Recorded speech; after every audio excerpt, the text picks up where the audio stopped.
Hi folks, welcome to Build and welcome to our session on Azure Time Series Insights titled Make Your IoT Data Useful with an End-to-End Analytics Platform. I'm Diego Viso, I'm a Program Manager here on the Time Series Insights team. And my name is Deepak Pallade. I'm a Program Manager on Time Series Insights team. Welcome to Build. In this session, we'll cover the following topics: an overview of Time Series Insights, key capabilities and features, customer scenarios, the architecture for Time Series Insights. We'll also go through a demo and we'll finish off with our roadmap. So let's start with what Time Series Insights is. Time Series Insights is an end-to-end analytics platform tailored towards the unique needs of industrial IoT. So what does this exactly mean? It means that we're flexible and built for scale.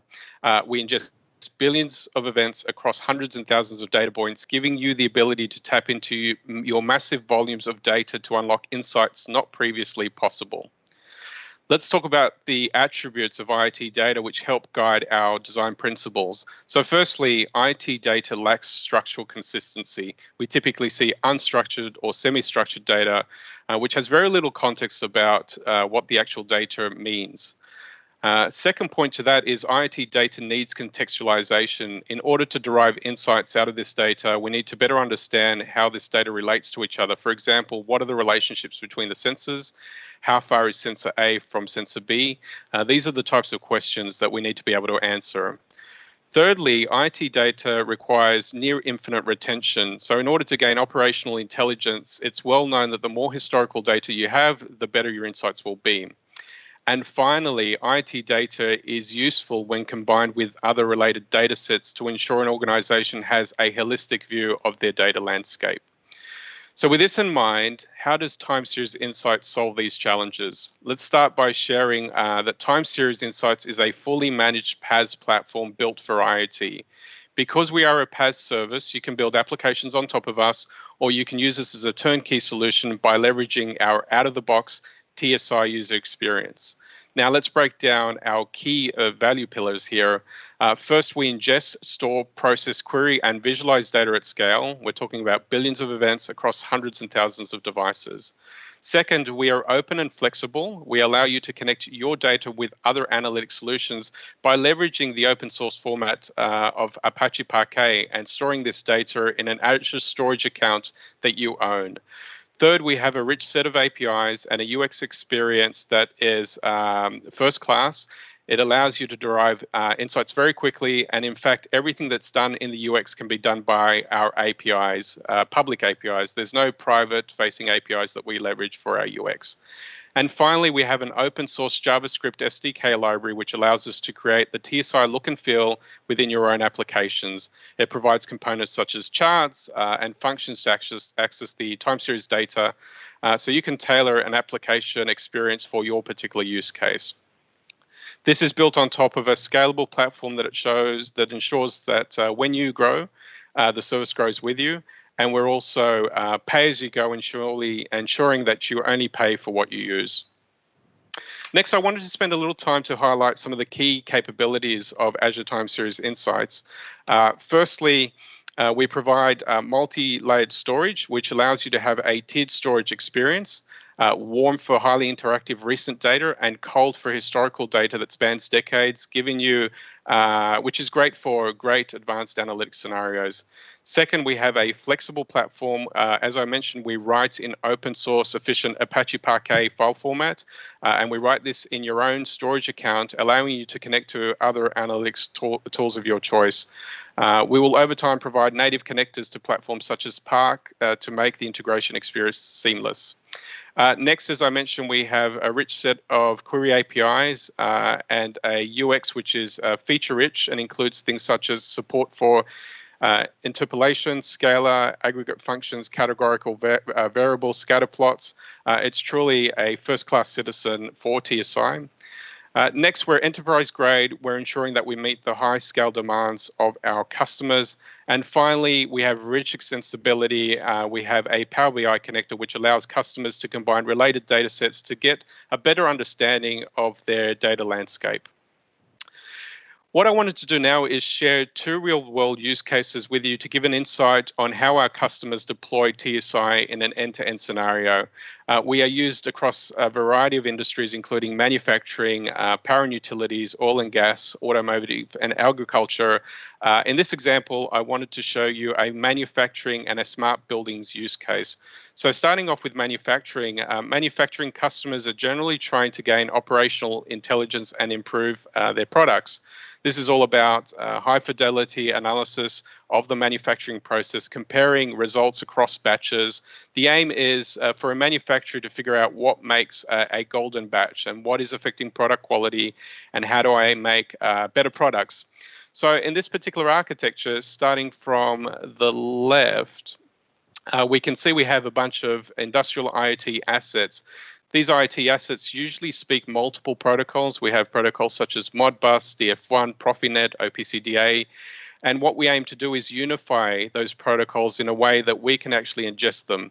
So what we ask customers to do is deploy a gateway. Generally, it's an OPC UA gateway that we ask them to deploy, and from there we ask them to deploy an IoT edge server on the plant floor. The IoT edge server will actually take data, work in conjunction with the OPC UA server to do the translation and create the JSON files that we actually consume as part of our platform. This goes to IoT Hub. And typically what we see is two paths here. Some customers will actually build a hot path to do advanced stream processing. These are things such as doing derived time series, taking two particular pieces of time series, combining them together. That derived time series will drop into Event Hub and then be consumed by time series insights. The other scenario we see is customers will run some sort of conditional logic here, and based on the result, they'll actually trigger an Azure function to drive some other action. From IoT Hub, then we have the warm path, which is where time series insights consumes that data, and then using hierarchies, types, and instances, we can start to visualize that data and derive some insights. Everything is built on top of a query API, so customers can then visualize that data within their own custom applications. They can use TSI Explorer, or they can go ahead and use Power BI. The other stream here is customers can take that data, as we discussed before, everything stored in Apache Parquet, and use their advanced analytics tool to do things such as building predictive dashboards. The next use case I wanted to share with you is a smart buildings use case. One of the goals of smart buildings is to drive energy efficiency and promote sustainability. A key contributor to energy inefficiency are faults. So the quicker these faults are detected, the greater the efficiency, hence why being able to detect anomalies and faults within the building are critical for energy efficiency. So in this particular architecture on the left-hand side, we have a building that has multiple assets, including things such as HVACs, VAVs, boilers, and chillers. All of this equipment generates telemetry. What's typical to see in a smart building is a building management system which aggregates all of this data. We then have a gateway. In this case, it's a BACnet gateway. BACnet is the typical protocol used in facilities management. And this gateway does the translation from BACnet to something we ingest, which is a JSON payload. Again, it goes on top of IoT Edge. IoT Edge sends that up to IoT Hub. And what we sometimes see within smart building deployments is customers will re-enrich this data with some additional data about that telemetry. And it can be information around the equipment itself, or it could be, for example, the building that this telemetry is originated from. So there's an enrichment step there that's delivered through an Azure function. This data is then ingested into Event Hub, and two paths, again, this hot path and warm path, where the hot path, we see telemetry being run through a rules engine that based on a particular condition will trigger a function. And then in the warm path, the data will be ingested in time series insights to drive that intelligence and to do some trending and anomaly detection and things like this. Finally, I just quickly wanted to talk about our customers. We have many customers across different industries, including manufacturing, oil and gas, automotive, and energy. And we're keen to work with our customers to see other requirements that we need to make in the platform to ensure their businesses are successful. So definitely get in touch with us. We're here to partner with you to ensure success. And with that said, I'm going to hand it over to Deepak to cover the product in a little more detail. Thanks, Diego. Now let's look at the time series insights architecture. So if you look at, all the components that make up the product, the first thing if you notice is, hey, how will we get the data coming from the edge?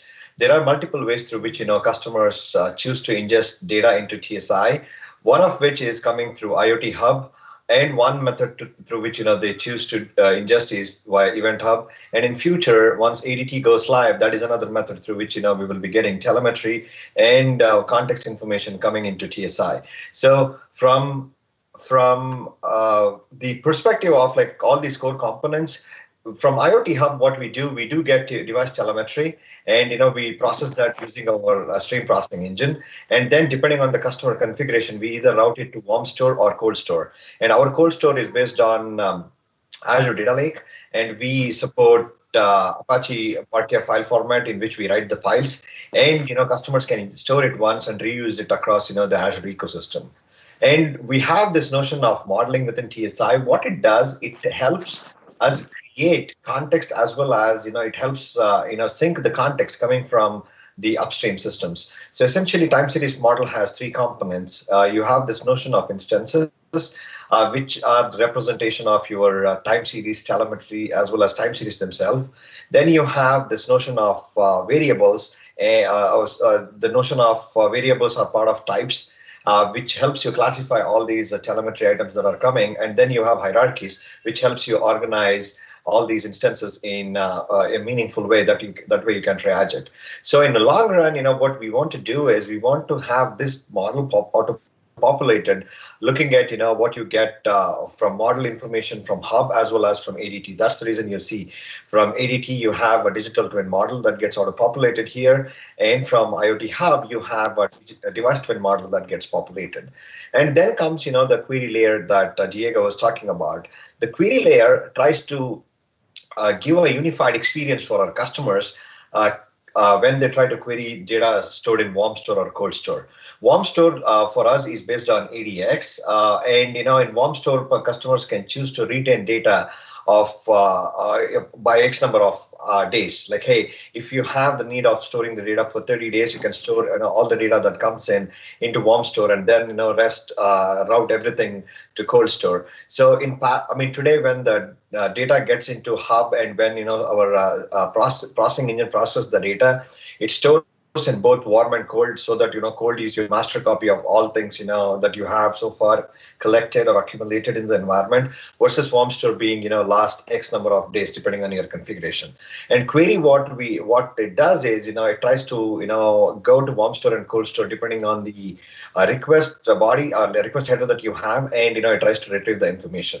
And similarly, TSQ even helps you query the data coming from time series model. That way, you can query context as well as telemetry that is coming from these stores. And then, our queries today used in our TSI Explorer. Later in this presentation, we will go through, some of the features that we have available there, as well as, TSQ is used through, our endpoints in third-party applications. Customers can take the goodness that we have to offer through these APIs and integrate them directly with their line of business applications. And they say, hey, how can I enable CRUD directly from there? That way, right, they can integrate the API layer within their operation system. Then you have Power BI connector that we have, which will let you take the data coming out of TSQ and integrate that with the rest of your ecosystem. So customers can say, hey, I have this time series data stored in TSI.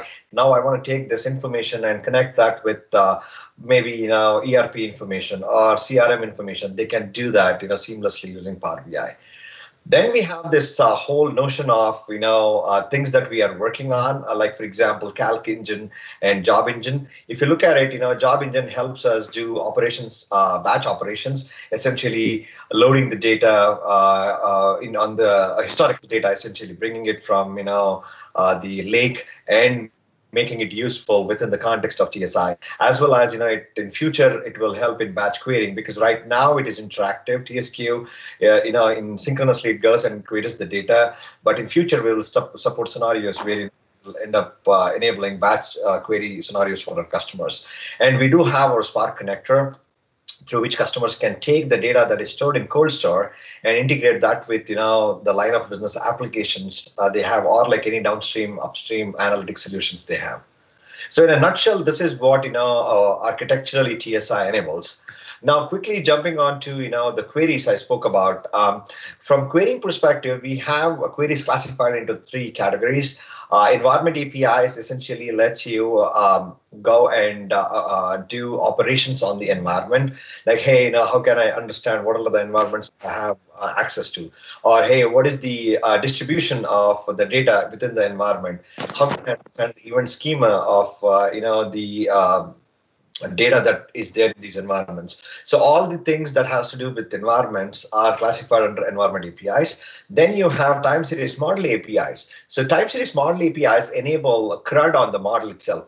So customers can use these APIs and directly update the model without coming to our UX. Where they can say, hey, how can I go and update the types or the variables that are stored within the types? How can I update metadata related to the instances? That way I can provide more context to the instances. And how can I go and organize my data in a hierarchical manner? That way I can use this API and seamlessly do it. So this is the second category through which customers can go and query the data or update the model. Then comes the time series query API. This is where the most of the data is computed and is retrieved. If you look at it, today we have three APIs. Get events essentially is used to get the raw events. It takes every API again has a different payload depending on the configurations that you provide to the to the request. The response you get the response accordingly. So from a get events perspective, it is just a raw data telemetry API. And get series and aggregate series are our aggregation APIs. This essentially takes set of points, and per interval it tries to reduce the point depending on the formula that you have stored in the notion of variable. As we go to the demo, I can show you some of the variable definitions. That way, this becomes even more clearer. So if you look at this is our landing environment, time series insights preview. If you click on the environment once it is provisioned, you land on our Explorer. So once the environment loads, it shows you a list of all the environments you have access to depending on what you want. For this demo purpose, let's say let's use this environment, Contoso Fleet Time Series Analytics. This is an environment that we have set up in which Contoso Fleet Management Company is using this TSI product to manage the fleets that they have leased to all the customers. So here, if you see this experience, you have two panes. One is the model section where you go to author the model for the environment. The other one is analyze, where you come and analyze the data that you have modeled. So now quickly jumping on to model. In model, you have three categories. Let's start with the instances. Instances essentially are your virtual representation of time series within TSI. So anytime there is a new instance that is discovered on the hub that is configured for TSI, we automatically create an entry here, and here customers can come and customize the data and provide more context to it. Like, for example, they can come and say, hey, I have this instance for which I want to add instance fields. These are static properties. And this will be used to explore the data and understand what are the characteristics of this data going by the value that is provided for these instance fields.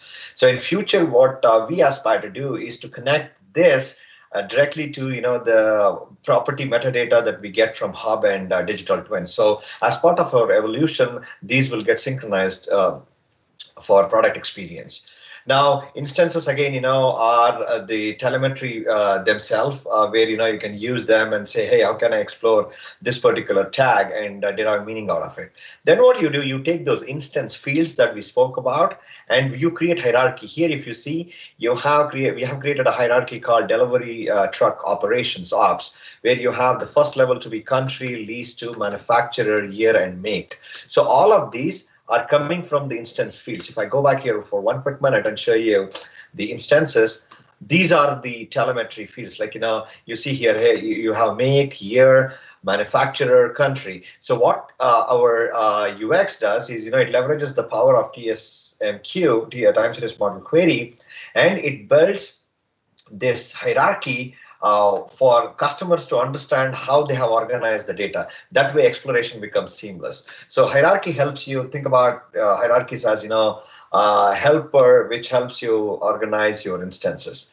Then comes, types. This is where, you classify your sensors. Let's say you take all your temperature sensors and you can say, hey, there is a type for temperature, and you define, computation around temperatures for that. In this case, what I've done is, we have created two types. One is performance analytics type, in which, I have a bunch of calculations that we are doing, leveraging the incoming telemetry. And there is another one, which is default type, in which I have a bunch of calculations as well. Now, quickly looking at, what we do here.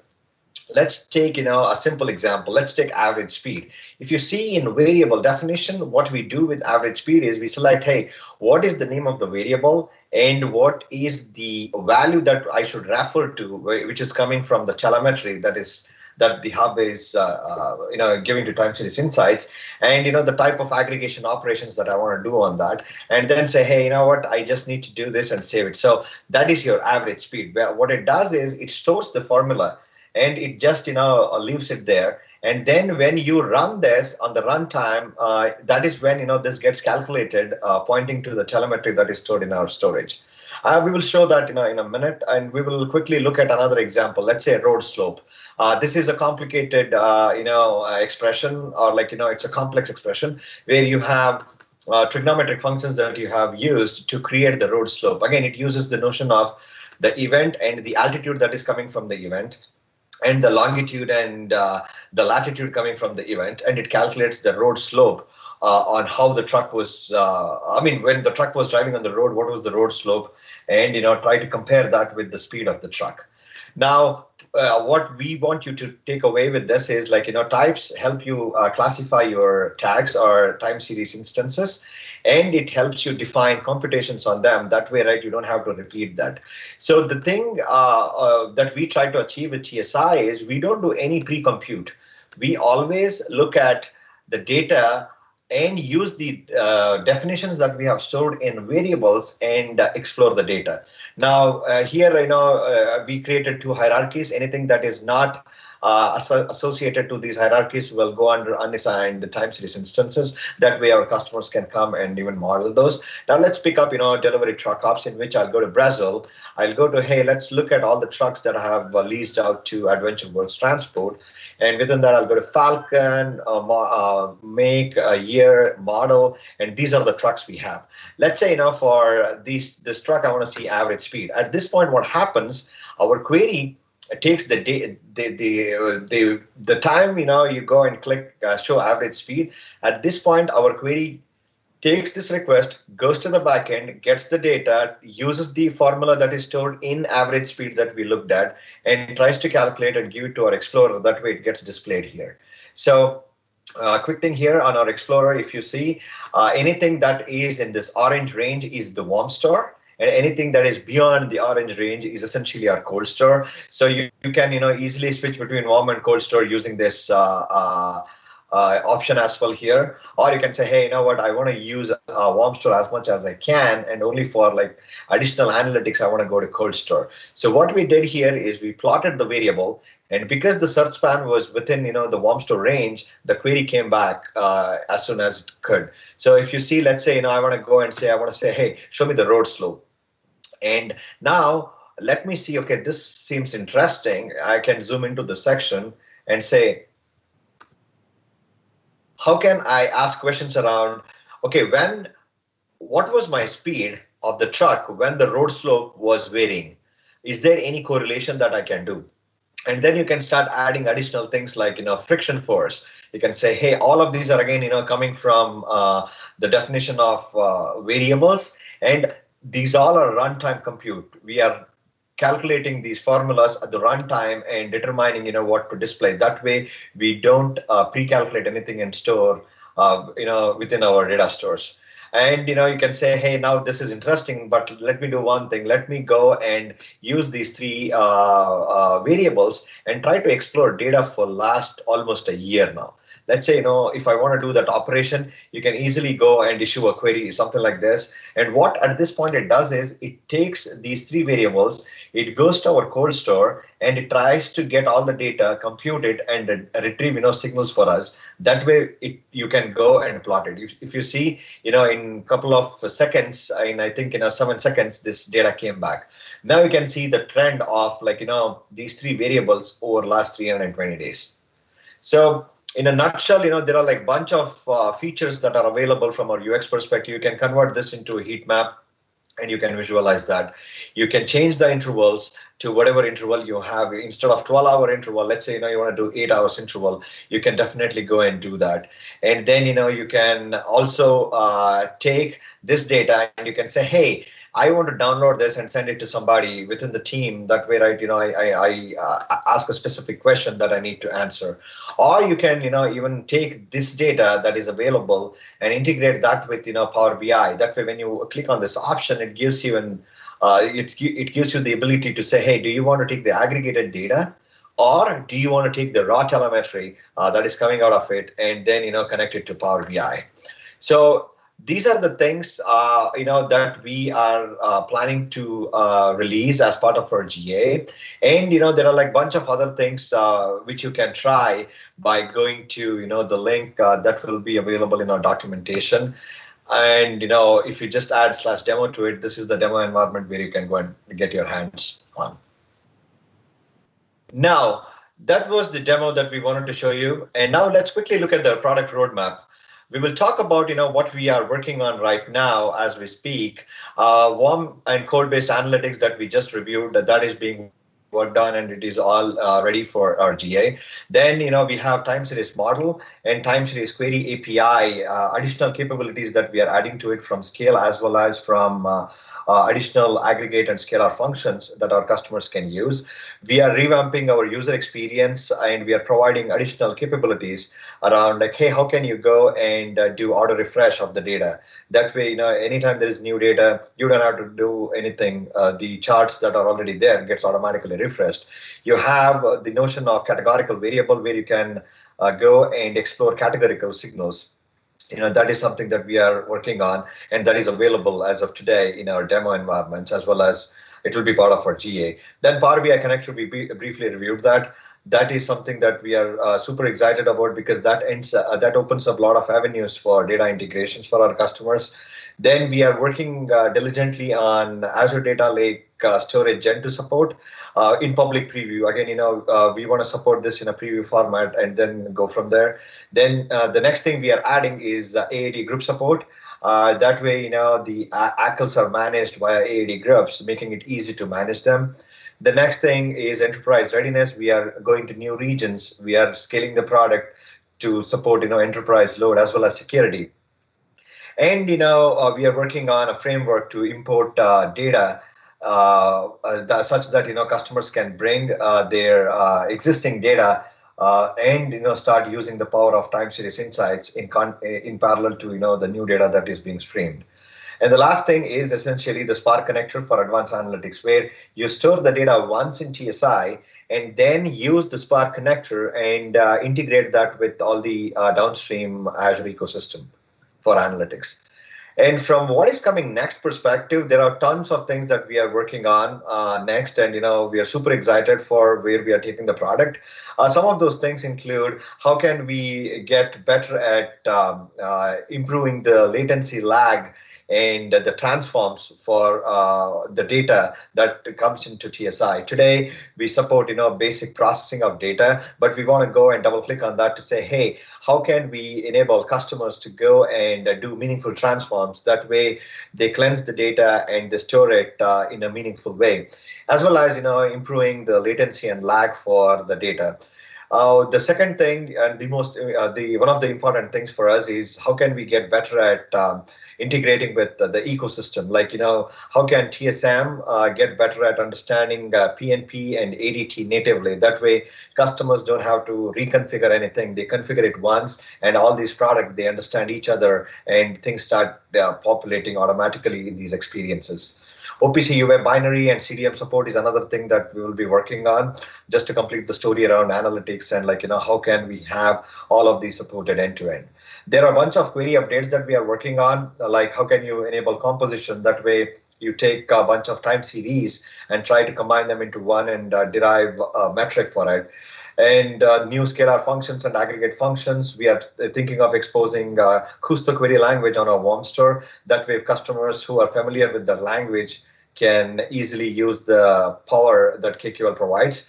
Data updation and data deletion is the top of our mind because that is one of the highest asked customer request, and that is being worked on next. Connectors. How can we add more things to our connectors, and how can we expand our integration stories with connectors with EML, Spark, and Databricks. There are a bunch of new analytics features we are adding, like process graphics, dashboarding, and all the SDK updates. So one thing what I noticed that we did cover as part of the architecture is what power the SDK, JavaScript SDK that we have bring to the table. Our JavaScript SDK can be used, and it can be integrated with any of our customers' line of business application. That way, whatever charting features you have, that can be used within these SDKs. And we'll be adding, as and when we'll be making new improvements to our user experience, we'll be adding those features to our SDK. That way it can be leveraged by all our customers. And then we'll be adding new security and compliance features for role-based access control, things like, hey, how can we have tag level security? We'll be exploring that next. Migration of TSI Gen 1 to Gen 2. Essentially, all the customers who are on Generation 1, how can we give them a meaningful path through which they can migrate to Gen 2 and start using the power of the pay-as-you-go SKU that we have here. And the TSI on Edge is another important thing that we have been focusing on, detailing out. So that is another thing that is being worked on next. Anomaly detection, forecasting, and predictive maintenance are our advanced analytics scenarios.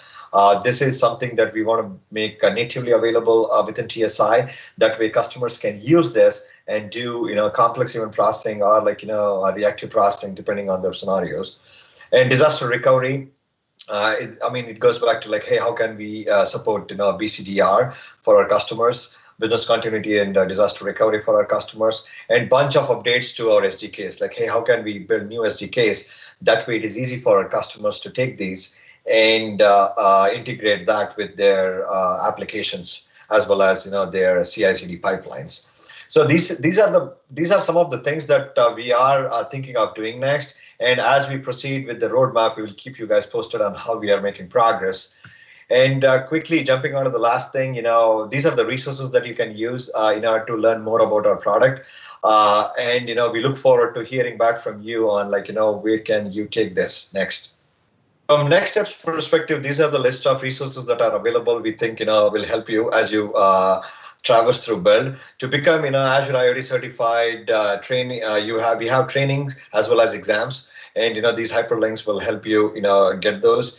And we do have IoT shows as well as how to get started with Azure IoT. That details out what our products can enable and what scenarios can you go and solve. And you can join our tech community as well as attend other build sessions that we have. That way you get to understand what is that we are thinking from Azure IoT perspective. So Microsoft IoT vision and roadmap is something that is there on May 19th, as well as IoT live coding session that is on May 20th. Thank you so much for participating in our session. Make your IoT data useful with an end-to-end analytics platform. We hope you've enjoyed the overview and the deep dive of Azure Time Series Insights. And we hope you enjoy the rest of the build session, and please get in touch with us. Thank you. Thank you so much for attending our session. We are looking forward to seeing what you can do with this product and what scenarios you will solve for yourself as well as the customers. Thank you.